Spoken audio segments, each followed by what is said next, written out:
Vinícius, vamos então ao nosso estudo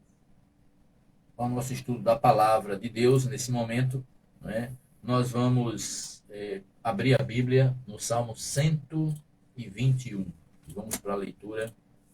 O Salmo 121 é um salmo de Davi, uma canção, uma belíssima canção. Os salmos, a gente dizem que não é para chamar de capítulo, apesar de ter capítulo, mas capítulo é quando você tem uma sequência como uma história, como os evangelhos, né? Aí você fala capítulo e tal. Mas como os salmos eles são diferentes uns dos outros, às vezes um não tem nada a ver com o outro, um começa e termina ali, já começa outra canção, trabalhando outra ideia, aí não deve chamar capítulo, desde Salmo 121, não capítulo 121, porque não é assim capítulos na verdade, tá certo? Esse salmo é um salmo de confiança, é um patrimônio poético, né, da poesia hebraica. Ele foi Davi compôs esse salmo lá no deserto de Parã, quando ele estava muito preocupado, ele fugia perseguido pelo próprio filho, Absalão. Né? Então ele estava com medo, naturalmente.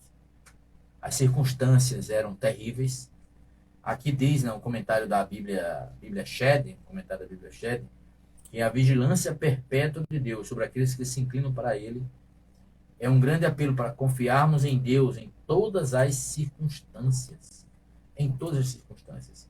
A Bíblia de Jerusalém, com a Bíblia Católica, comentando esse salmo, diz: Este salmo, relembrando aos fiéis que Deus os guarda, convinha aos peregrinos que subiam a Jerusalém por caminhos penosos. Convém também ao cristão a caminho da Jerusalém celeste. Esse é chamado um salmo a gente chama, de degraus. Por que salmo degrau? Esses salmos, porque os salmos antigamente eram cantados.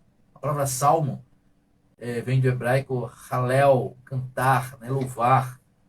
Os salmos eles eram cantados, né? Não tem mais hoje as músicas, né? Tem só a letra. Mas eles eram cantados pelo povo de Israel. Por isso que o apóstolo Paulo, como eu citei lá em Efésios, ele diz assim, salmodiai, né? Que entremos na presença de Deus com salmos, cânticos espirituais. Salmos é música, eram para ser cantados. Mas não deixam de ser a palavra de Deus, mas eram para ser louvados. Né? E Davi, ele está, né, ele escrevia pela inspiração, pela experiência que ele estava passando. Inspirado por Deus, mas baseado na experiência do momento. Né? Algumas pessoas costumam escrever os diários. E é muito interessante, né, que os diários, muita gente, não sei se hoje, se eu estou falando com alguém que tem a costume de escrever o seu diário, aquilo que a pessoa está passando, né? Dizem aí que faz bem. Né? Eu ia perguntar a Sara, né, minha menina da área de psicologia, se faz bem escrever o que está se passando, né?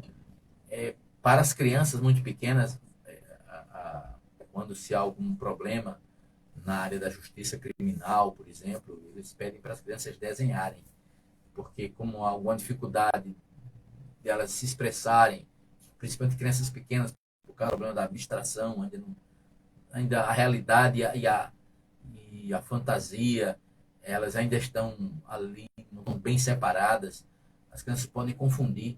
Então, se desenha o que está se passando, pode ajudar ao perito descobrir os problemas que, porventura, as crianças estejam passando. Davi escreve sua experiência nesse Salmo 121, não é? Quando ele estava em luto pela morte do profeta Samuel também. Samuel acabava de ter morrido. Samuel foi o profeta que ungiu Davi. Né? Ele não pôde estar presente ao, ao funeral de Samuel, né, por problemas que estava passando, mas chorou tão grandemente, foi tão sentido como um filho poderia fazer por um pai dedicado. Samuel foi um pai para Davi. Né? Ele sabia que a morte de Samuel romperia outro laço que restringia as ações de Saul, que poderia o perseguir. E sentiu-se menos, eu até vou corrigir aqui, não era do filho dele Absalão. Isso é para frente, era de Saul, na verdade. Ele estava fugindo de Saul. Salmo 121 é a fuga de Saul, não de Absalão. E então, quando a Samuel, ele era uma proteção, porque Saul tinha inveja, queria matar Davi. Então, enquanto Samuel estivesse vivo, aquilo era uma maneira de apaziguar o rei Saul das perseguições contra Davi. Mas agora morre, né? Enquanto a atenção de Saul estava ocupada em lamentação pela morte de Samuel, que Saul também lamentou naturalmente, Davi aproveitou o ensejo para procurar um lugar de maior segurança e fugiu para Parã. Foi ali que ele compôs o Salmo 120, 121. Né? E agora ele não tem mais uma proteção humana e espiritual humana, que era Samuel. E agora ele diz: elevo os olhos para os montes, de onde me virá o socorro. Humanamente não tinha mais. Será que eu estou falando para alguém que perdeu também aquele esteio, aquela segurança humana? Para muitos cristãos, eu vou tocando uma ferida agora aqui, mas para muitos cristãos, a perda política na corrida presidencial foi uma queda muito grande. Se sentiram com medo, tristes e auto-ameaçados, né? Criando coisas na cabeça do que poderia acontecer ao nosso país. Né? Porque tinham como esteio, supostamente, um governo que apoiava os protestantes, os evangélicos. E não é mais assim. Então, qual é o seu apoio? É por isso que a Bíblia diz: maldito o homem que confia no homem, e é assim mesmo como está escrito. Né? E faz do braço carnal seu apoio. Né? Uns confiam em carros, outros em cavalos, mas nós confiaremos no Senhor dos Exércitos, disse Davi. Era um momento que Davi estava passando, e ele cria aquela música, ele cria esse salmo, ele olha para os montes. Né? Davi tinha um exército menor, ele estava fugindo, né? seu grupo de apoio muito fiel, mas em relação ao próprio exército de Israel, que apoiava Saul, era complicado. Mas Deus tinha promessa para Davi. Samuel ungiu Davi, e por vontade divina, foi Deus que disse: é esse aí. E se Deus tem promessa para um filho dele, não tem pessoa ou circunstância que impeça isso. Por isso que Jó, no capítulo 42, verso 2, ele disse: eu sei que tudo podes e que nenhum dos teus planos pode ser frustrado. Homem algum, meu irmão e minha irmã, pode impedir a promessa de Deus, se Deus tem um propósito para a tua vida. Ele vai se dar mal. Quem és tu que temas o homem que é mortal e o filho do homem que não passa de flor de erva? Essa é a pergunta que é dita lá no profeta. Se Deus tem um propósito para você, ele vai cumprir esse propósito para você aqui na terra. Não há quem impeça isso. Não há circunstâncias políticas que impeçam isso. Não há circunstâncias familiares que impeçam isso. Saul, por mais poderoso que fosse, não conseguiria impedir que Davi se tornasse rei. Por várias vezes tentou isso. Davi teve chance de eliminar o seu antagonista. Momentos inusitados, como um problema que teve na caverna, um episódio em que Saul foi aliviar o ventre. E Saul e Davi estavam ali, podia ter matado. Foi para a caverna onde estava Davi. Que momento mais interessante, né? E Davi podia ter feito isso, mas ele disse: não posso fazer isso contra o ungido do Senhor. Porque Saul tinha sido ungido para rei. Davi queria que fosse pelos métodos legais. Não querer dar uma ajudinha a Deus, pelos métodos naturais. Se você confia na promessa de Deus, você confia em Deus, o seu socorro vem do Senhor. Do Senhor, a palavra Senhor aqui, no capítulo do Salmo, está em maiúsculo. Verso 2. Isso quer dizer que é o nome de Deus. Não é Senhor Adonai, é Senhor Yahvé, Javé, Jeová, seja como você queira chamar. É o nome de Deus que está aqui. O meu Senhor vem de Yahvé, que fez os céus e a terra. Deus que pode todas as coisas. Né? E aqui o verbo permitir é usado no verso 3. Ele não permitirá que os teus pés vacilem. Interessante que Davi, ele fala e ele usa a segunda pessoa agora, né? O teu pé. Ele não falou o meu pé. Ele usa, como se estivesse falando com ele mesmo, mas usa uma segunda pessoa aqui. E diz assim: aquele que te guarda não cochilará, diz na minha versão aqui, dessa Bíblia King James. Deus não cochila. Você imaginou alguém cochilar? Deus não dorme, diz o verso 4. Aquele que guarda Israel não cochila nem dorme. Deus é acordado. Deus está vendo todas as coisas. Deus vê, inclusive, antes de acontecer. Porque ele sabe tudo que vai ocorrer.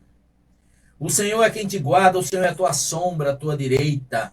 O sol não te castigará de dia, nem a lua de noite. Poesia, né? Pura poesia aqui do verso. A verdadeira felicidade pode ser encontrada em lutar abnegadamente para ajudar aqueles que necessitam de auxílio. Deus ajuda o fraco e fortalece os que não têm forças. Eu estou lendo aqui uma citação de uma profetisa que já faleceu da nossa igreja. Ela diz assim: nos campos onde as provações, os conflitos e as pobrezas são maiores, os obreiros de Deus devem ter maior proteção. Aos que trabalham onde o conflito é mais árduo, Deus diz: o Senhor é a tua sombra, à tua direita. Nosso Senhor se adapta às nossas necessidades especiais. Ele é uma sombra à nossa mão direita. Ele caminha ao nosso lado, pronto para suprir todas as nossas necessidades. Aproxima-se intimamente daqueles que os servem com boa vontade. Conhece cada um pelo nome. Oh, quanta segurança temos do amor de Cristo. Quando você estiver em provação, lembre do Salmo 121. Quando você estiver olhando que não há mais aquela pessoa que você confiava, quando você perder aquele que talvez fosse seu esteio, o peixe grande da política, do governo local, estadual ou federal, não há nenhum problema quanto a isso.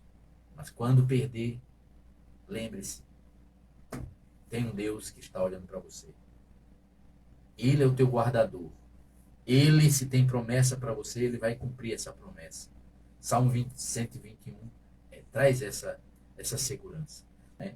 Alguns teólogos dizem que quando Davi disse a expressão eleva os olhos para os montes, de onde me virá o socorro, é porque o povo de Israel, contaminado pelos povos pagãos, tinha o costume de ter seus deuses nos altos. Essa expressão no Antigo Testamento, né?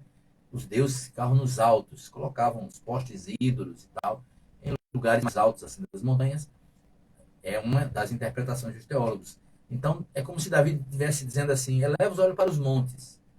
Mas de onde vem o meu socorro? Desses deuses? Aí ele disse: não, meu socorro vem do Senhor, que fez o céu e a terra. Não desses ídolos que estão aí, que não tem nenhuma solução para mim, nem sequer existem, quanto mais poder ajudar alguém. Em outro salmo ele disse que essas criaturas é que são ajudadas. Né? Deus é um dos que pode te ajudar, né, se você pedir ajuda a Ele. Né? O Senhor, Ele não faz acepção de pessoa. Né? Eu queria aqui terminar dizendo que Deus ele não tem um grupo seleto, predileto, os queridinhos do papai. Né? Todo aquele que clamar a Deus, Deus há de ouvir. Né? Temos exemplos disso tanto na história do Antigo Testamento quanto do Novo Testamento. Né? Nós vemos, por exemplo, a história da viúva de Serepta, né? Que estava ali apanhando seus gravetos, e ali Elias chegou e ela fez um bolo para ele, faz um bolo para mim, né? E ela fez, e tal, e Deus abençoou aquela mulher.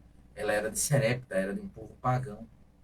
Né? Deus curou, né, o chefe, o capitão, né, da guarda, um comandante assírio, chamado Naamã, que sofria de lepra.